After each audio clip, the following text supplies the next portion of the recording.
will be the master. My life is the same without it. I love the WWE. I love the reach that it has. I love its fan base. I'll never not have my life. God, I love this in college. I love town. I love how the business changes and evolves. I can tell dinosaurs because I don't think about the stuff that they're doing. So those are indications also. But hopefully I can maybe set a precedent like, hey, it is okay. We had a wonderful time. It's really time to go. Because the older we get, it's really, I just want to be a part of my life. I want to be able to walk upright. I want my health and live to my final chapters of life. The way I can do that, or the way I can hedge that shorter, is not fall down at post 45. It's going to be a sad day, though. It'll be whatever it is. I mean, if my work has affected people in a way that they're sad, that's cool. Honestly, I have great closure for it. It's something I've been planning for like 4 years now. I'm excited for it. I think it's going to be great. Finally, WWE is such a running gun. It's like a tour. You do a show, you go on to the next one. And that's another thing. It's fast. People get caught up in the buzz and excitement. They just don't go away. It also takes a lot of your time to be institutionalized. I've done this for 25 years. Who am I without it? Like I don't know what to do. The old adage of athletes die twice. You know, when they take off the uniform, and then when it's time to go in the dirt.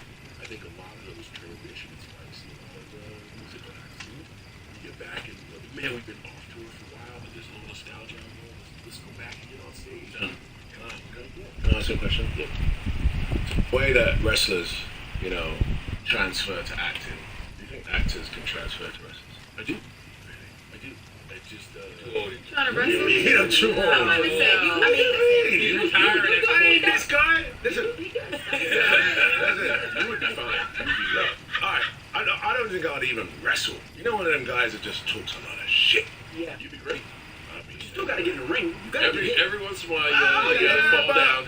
Fall down, get up, and just, I want to have some magic powers and talk shit. You know what I mean? Like, yeah, we've tried the magic powers thing a few times. That's a shot in the dark. That's a long shot. But you still get hurt though, right? You still get hurt. You get pain. You broke your bones. Like it's like any other physical thing. Of course you get hurt. What we do is we essentially tell stories through lives.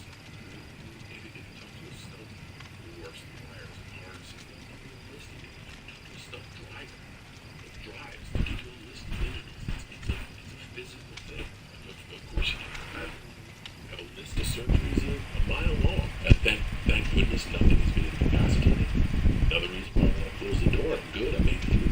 So, but it is a physical thing. And we perform a lot. when did you realize you first got this stuff? What was it? When I physically saw the down, like my body weight went down a little bit. I leaned more into flexibility. I did that because I was kind of walking all bunched over, and I was walking like some of the older performers I see. I'm like, oh, that's never going to be me. But I neglected certain things, so I'm leaning in more of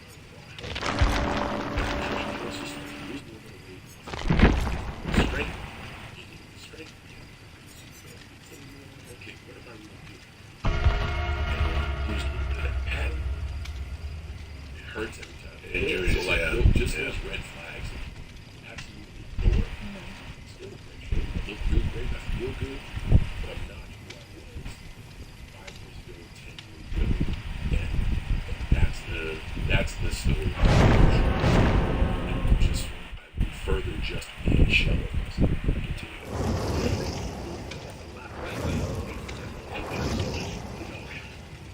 Is there a farewell tour or a story? I don't know what's going on right now. I announced it 6 months before we started. And the first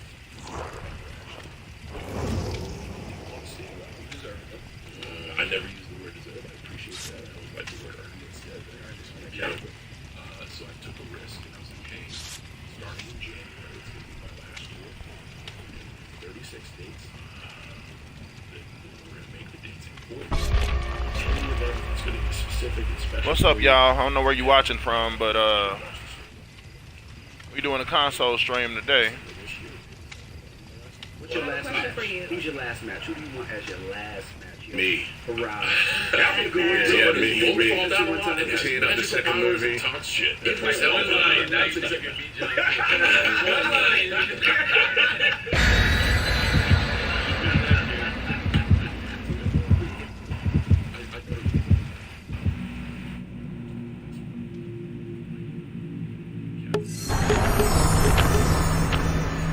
Oh my god.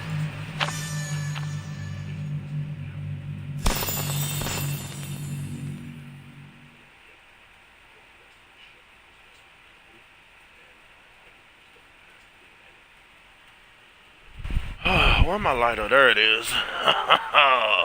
Yo. You've been talking a lot about like your physical health, which a lot of people in your arena don't do, but they kind of shy away from because they want to seem like they're always these like superheroes a bit. Is that what we're going to see a lot more from you in your retirement? Because I know you now are like the SPF ambassador for Neutrogena and the skin cancer battle. Yeah. You talk a lot about that. Well, they hired me because of the You Can't See Me stuff. Neutrogena came out with sunscreen you can't see. And you can't see me. Everybody shows you can't. Just too scary.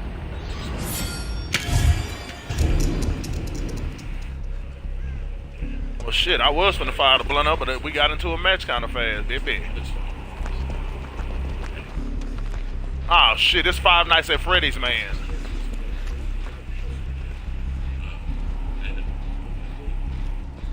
What an asshole. You took the thing. I'm gonna wait for it, then.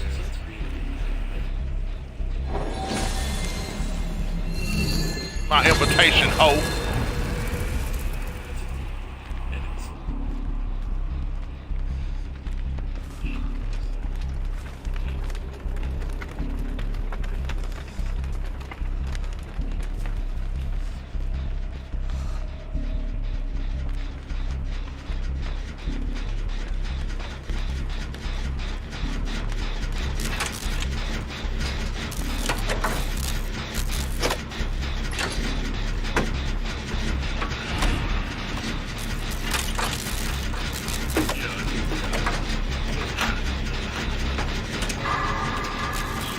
Why do I have blindness?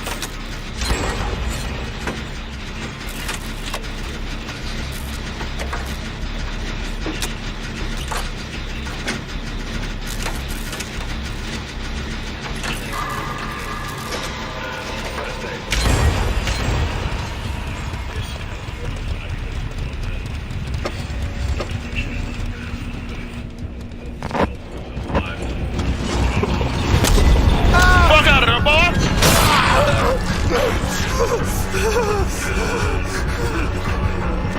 Oh, fuck.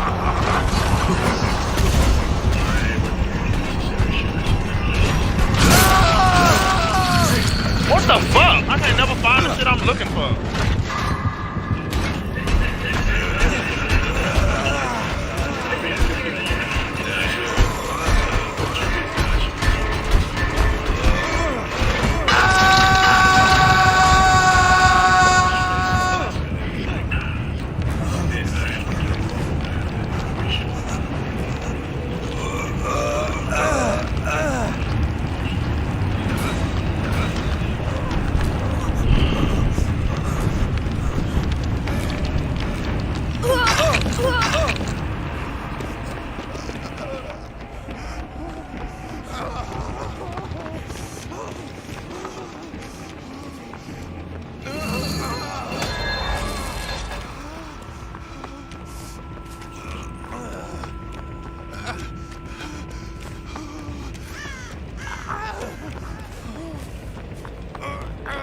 This is shit I don't like. Where the fuck is the shit a nigga could actually jump through?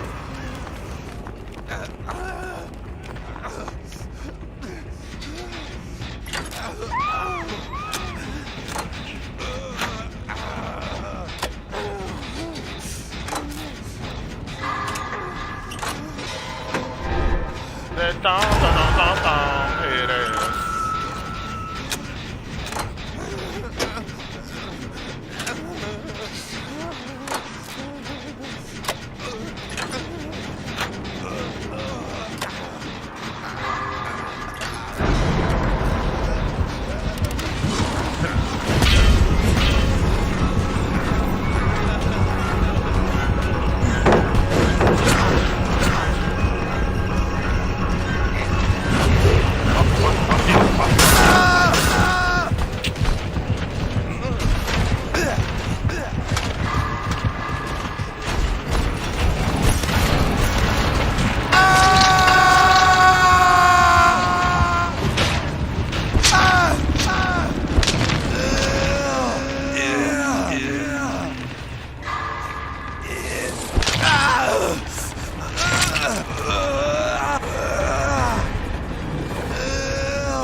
John Cena for president. That's what I'm saying. John Cena for president. You know? Buffle between one of those people. You don't know what's going on in the So I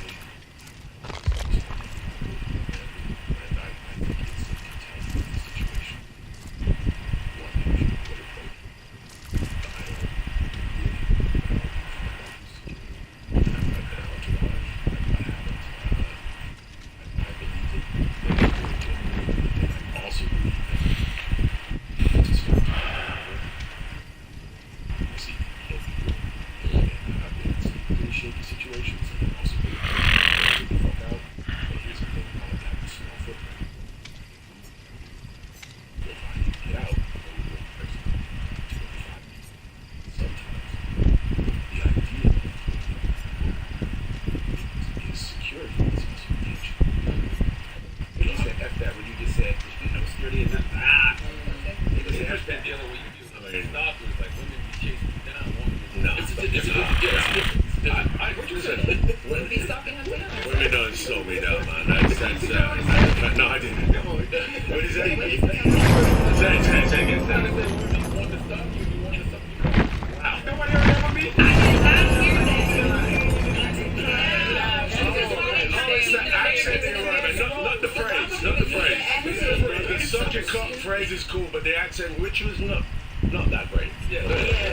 But no, I don't have those issues, if I'm really honest. I mean, apart from the hounders, the guys that got the signatures and all that, I have security displays. I think it's safer. I don't have the temperament to do the diplomacy thing every time. And rather than do that, I just have Jamal just be like, not today, gents. And that's just easier for me. You know what I'm saying? I understand that John getting out of the car, in my temperament, that might end up in an altercation. And usually people get hurt in trouble. You know what I'm saying? So I don't really go for that. I understand why he does it. And it works. He's nimble as fuck. He gets in and gets out, but I prefer to go. Honestly, when I never been to professional therapy when I started looking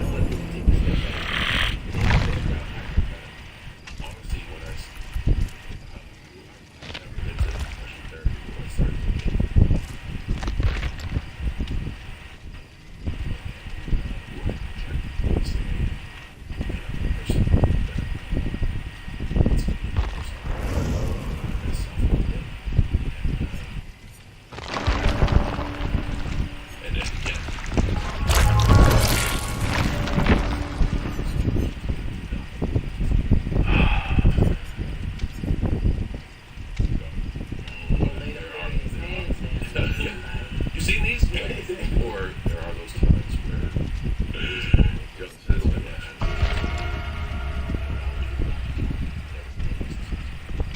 This is my last question. Like, both y'all are young.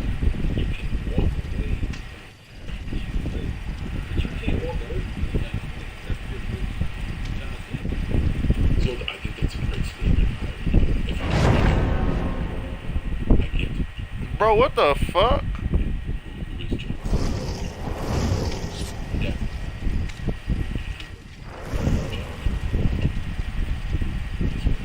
I absolutely respect and love my father. I get it. There are days when getting to be John Cena, that is happening. But overall,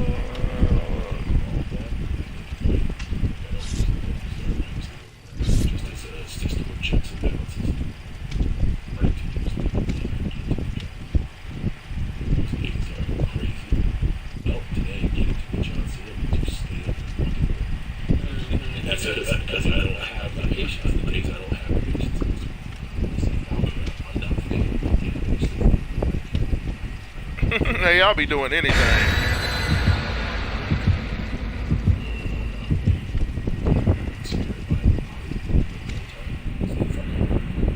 Because that's also a safe space. That's a safe space, right?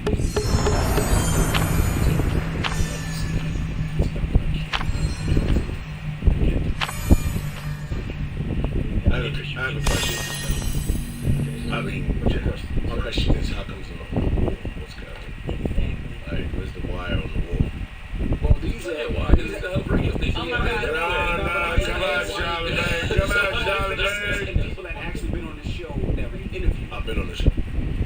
Exactly. And we be talking about And we were talking about T earlier. He just clocked yours her, so she I was mean, fine. John Cena should be on this wall after this interview, that's for sure. That's Ed Sheeran.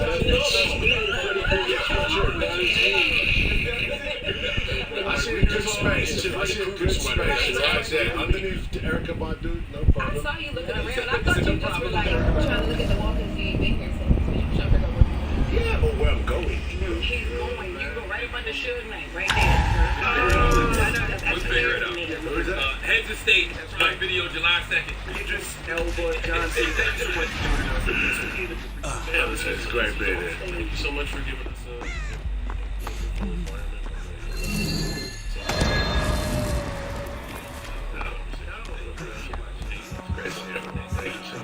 Breakfast Club, good morning.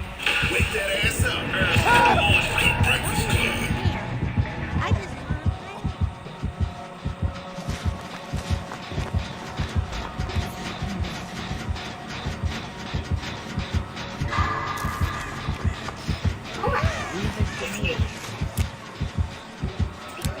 It's only one thing. Yeah, so marketing in 2023 is always fun. See, Universal went all out with theirs, having the Megan talk show, stage, party, all the Meg stands were storming the multiplex on January 6th. And at Clubhouse, paying for Paul's blouse. I'm dying to be in the sequel. And considering that this is coming from the Baca's mind of James Wan, just know that this is going to be prepped for a bunch of sequels. So it's pretty great to make a movie fans like personally, I think the dialogue on what's Megan in the hallway, but the story was pretty decent. You know, it's calling out iPad parents in a very satirical horror way. With the viral marketing hitting, there's going to be endless updates and firmware they can take this franchise. Yeah, just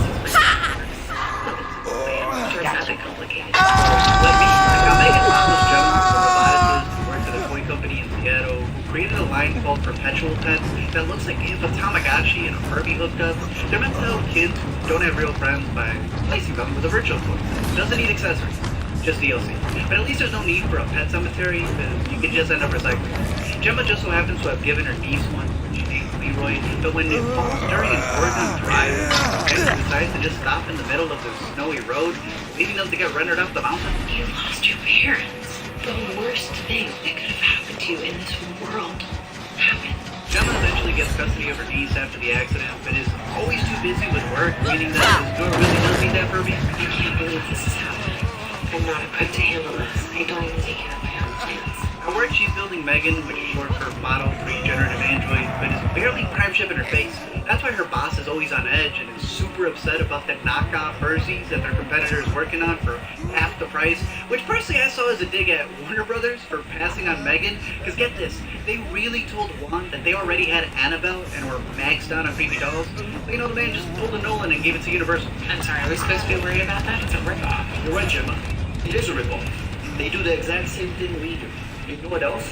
They do it for half the price! Megan's first words end up being a podcast title. Well, I guess I should call you Dad. And we learned that she learns by detecting speech patterns, which then leads to all these little tech Easter eggs. The loading transition of the G in Megan spinning like Google's, their Alexa being called an Elsie, and even the smart tech exploding just like Samsung's.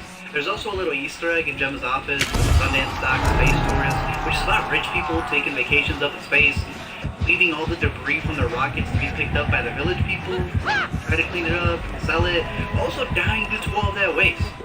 We also learned that Megan cost $100K, which is a great deal because the movie cost $12 million. Sorry, what? Since she's a toy maker with no toys, just collectibles, she has no manual for how to raise a kid. It also doesn't help that immediately Lydia, the therapist, comes over to observe them by directing them on what to do. It also lets her know up front that Katie's grandparents are ready to take custody. And honestly, they should. Like, this woman is feeding her toast for breakfast. Bennington at least gets jammed. She legit tells this girl to just go do her because she's really overdoing a project. She's giving her more screen time than an editor. And then the next thing you know, it's nighttime. Like, did you even give her a second slice of toast for dinner? After tossing an iPad at her, she lets her into her office to show her a sketch of the thing that killed her parents. So now this perpetual pet just brings her perpetual pain. She eventually shows her her robot that she built back in college named Bruce, which is one of several homages to Spielberg, since it's the name of the shark in Jaws. They also do a callback to Jurassic Park, the rival company being called Dodgson, and then of course there's AI everywhere. She puts on her sock and bottom gloves, and it mimics her every swing. She showcases how Bruce has more sensors than a Tesla. well, Megan is more sensitive than its drivers, but it's hearing Katie's joy for it that pushes her to immediately work on her third model, Megan. Ever since I was little, I dreamed of this perfect toy that would protect a kid from ever feeling lonely or sad. Gemma presents Megan as having no operator and being her own, but she does come with that two-way technology to pair, and with 2 fingers, she's authenticated with that child for life. They mentioned that she's made out of titanium, she's got these mystic Alpha hands, comes in 6 colors, and can draw since kids love their AI art. And she only retails for $10K. Megan's actually been pretty instrumental in helping Katie get over the loss. Honestly, like she's part of the family now. Right away, Megan replaces Gemma as Katie's guardian, spends the most time with her, teaching her how to dance, giving her reminders, checking on her health and emotions. Megan practically becomes the parent, but also the friend that a kid would listen to. All while Gemma's just kicking it back, pulling a clip. It is a staggering 78% of the same basic instructions. At work, though, it's her partner Tess who's the only one who has the common sense to call her out because she's questioning Gemma on whether this robot is here to support or replace This her. robot. And she's kind of worried about when a tool slowly becomes a weapon.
Ain't this a bitch?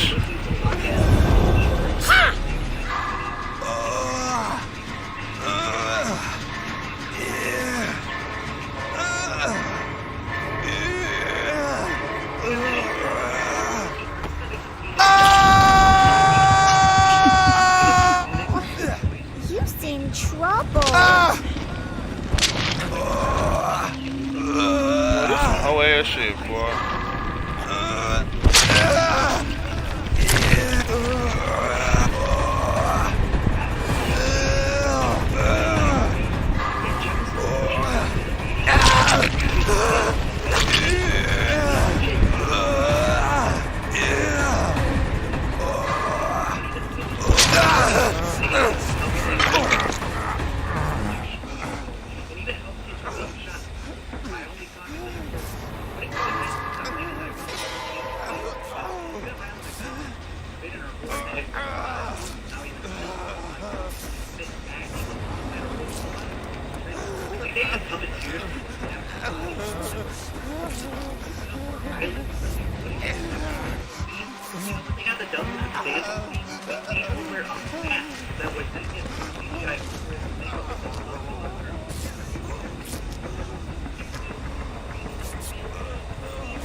After winning the boss's approval at work, she's moving at home with Katie, who argues with her about Megan's rights, as they're turning her on and off, believing this thing's to fire. Megan is smart enough to actually need a therapist. She just keeps taking it to the mechanic. Because as much as she wants to be a real girl, Gemma's practically her Geppetto. They start arguing about being old school, having veggies on pizza, like tactical big cars. They can make a toy that's impossible to make. Oh Oh shit! Little shit.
I've never read about or seen a place like this. Evil one was an evil influence that fast tracked the same path. See, Megan wasn't taught how to be a parent by Gemma. She too wasn't taught how to be a guardian. So just like how they all had to process death, Megan also doesn't understand it, sees it as a distraction, and that's why she tucks in Katie and she sings her seal lullaby to remind her that Brandon is burning in hell. It sounded like Megan. She could see this room open for everyone during that history card. Which God, Megan? It's also funny that in real life, she started beefing with Chucky, and they went at it on social media. Because listen, girl, you are not beating Chucky. I think last Chucky didn't stand a chance. Megan, my girl, got this back. She then goes next door to face someone more at her level. She taunts the neighbor, and you just know that this scene is cut down.